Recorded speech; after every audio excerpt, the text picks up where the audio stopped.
hili linatutia moyo, ni mazingira stahiki ya kazi ambayo serikali imejitoa kuyafanyia kazi. Lakini tunapochukua hatua hizi, tunalenga kuwa na mhimili wa haki wa kisasa wenye huduma bora na zinazopatikana kirahisi, kwa wakati na kwa ufanisi. Kwa hiyo mimi niendelee tena kuwapongeza kwamba mmetoka kule kwenye ule msemo wa justice delayed is justice denied. Hatuko huko, na Mheshimiwa Jaji Mkuu ameisema vizuri hapa. Mheshimiwa Jaji Mkuu, majaji na mahakimu, kama mnavyotambua kuwa dira yetu ya maendeleo ya taifa ya Tanzania ya mwaka 2025 hadi 2050 imejengwa juu ya misingi ya utawala bora, amani, usalama na utulivu. Na kama inavyosema kauli mbiu yenu ya mkutano huu kwamba jukumu la mahakama katika utoaji wa haki.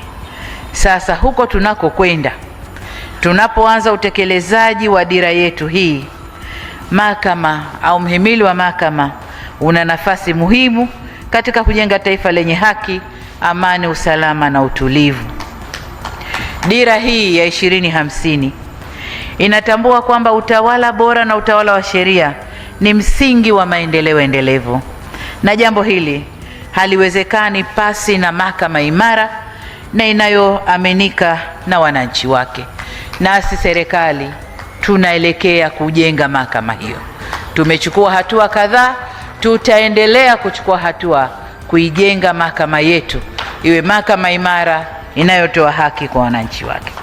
Lakini nataka niwaambie, juzi hapa serikali tulipitisha mpango wa muda mrefu wa utekelezaji wa dira hii, na katika mpango ule 22% ya mambo yaliyoko katika mpango ule yatafanywa na serikali yenyewe. 70% ya mambo yaliyopangwa kwenye mpango ule yatafanywa kati ya private sector, sekta binafsi na serikali, na 8% tu ndio yatafanywa na mashirika yetu ya umma. Sasa katika hali kama hii, mahakama ina kazi kubwa ya kufanya. Tunaitarajia mahakama isimame imara kusimamia haya, kwa sababu tunaposema 70% itatekelezwa kwa joint venture au kwa ushirikiano baina ya serikali na sekta binafsi, tunatarajia kualika sekta binafsi ya dunia yote kuja Tanzania. Katika hilo, tunapoendelea huko mbele, tutapata migogoro mingi ya mikataba ya kazi, migogoro mingi ya kodi, tutapata migogoro mingi ya utekelezaji wa mikataba ya uwekezaji wenyewe. Sasa haya yote tutategemea mahakama yetu ya Tanzania isimame katika yale matawi yake, matawi sijui ya biashara, matawi ya nini, matawi ya kodi, lakini isimame. Ila ukimuona Samia Suluhu Hassan akizungumza, unaweza fikiria ni kama malaika fulani kametoka mbinguni. Mmemsikia vile anaongea kwa utaratibu, anaongea kwa uzuri, ni mkarimu, ni mtulivu, hana lolote. Hao ndio wale unasikia mtu amevalia ngozi ya kondoo kumbe ndani ni mbwa mwitu. Imagine vile ambavyo umemsikia Samia akiongea hivyo, vile umemsikia akizungumza kwa upole, kwa uzuri, hana lolote. Huwezi ukadhania kuwa ndio yule mmoja ambaye aliamrisha Watanzania wauliwe tarehe 29.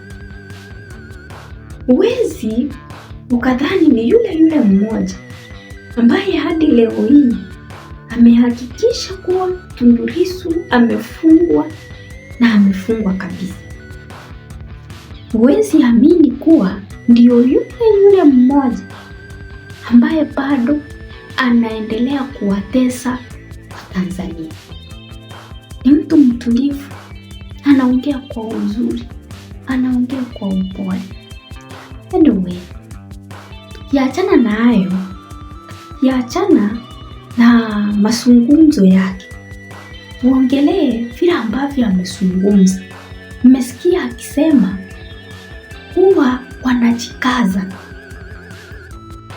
anajikaza kuhakikisha kuwa Tanzania iko mahala pazuri, kuhakikisha kuwa uchumi wa Tanzania upo sawa. Lakini hii siku yenye Watanzania wamekuwa na mkutano mkubwa sana, kuna kitu ambacho nilikitoa pale na kuomba unisikize na usikie video hadi mwisho ndio posa uweze kuelewa. Watanzania waliulizana hii hoja ya rasilimali ambazo siko Tanzania, ikaingilia kati. Wakaulizana, je, ni nani ambaye amefanikiwa na hizi rasilimali ambazo Samia anasema? Wakasema hakuna. Watu walikuwa huko ni wengi sana katika huo mkutano, lakini hakuna hata mmoja aliweza kusema kuwa yeye ameweza kufaidika.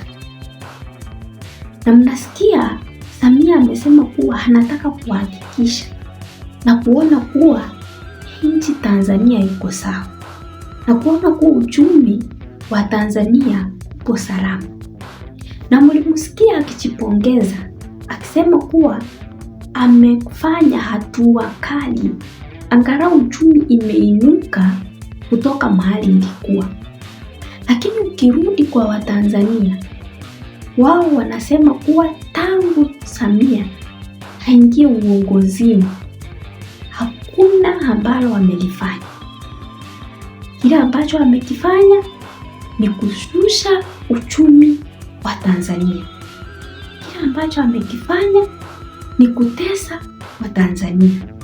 Kile ambacho amekifanya ni kufanya Tanzania isiendelee, isifanye hatua hata moja. Mimi ndio najiuliza, sasa sisi tumsikize nani? Maana hapa mnaona Samia anajipigia pongezi, anasema kuwa angalau amefanya hatua mingi, anajipigia makofi, anasema kuwa amesongeza kiwango na ataendelea kusongeza zaidi. Lakini ukirudi kwa wananchi, wananchi wanalia. Ukirudi kwa wananchi, wananchi wanateseka. Wananchi wanaapa na kutokea na kusema kuwa hakuna kile ambacho Samia amekifanya. Na ndio wewe nakuuliza, sasa sisi tumsikize nani? Na tutajuaje msema ukweli ni nani? Samia anasema ukweli, anasema uongo. Wananchi wanasema ukweli, wanasema uongo. Ni wananchi hawamtaki Samia, Samia ni mzuri, ama kweli Samia ni mbaya vile wananchi wanasema? Anyway, hebu wewe niambie hapo comment section. Wewe kama Mtanzania unaona aje? Ni yupi ambaye tutamsikiza? Maana leo hii Samia amehakikisha na kusema kuwa Tanzania iko salama na kuhakikisha kuwa uchumi wa Tanzania uko salama, na amesema kuwa hataendelea kuongeza kutoka mahali ulipo sasa hivi, na watang'ang'ana wahakikishe kuwa wameenda viwango vingine. Je, mnakubaliana na haya ya Samia? Kuna lolote ambalo linaendelea pale Tanzania?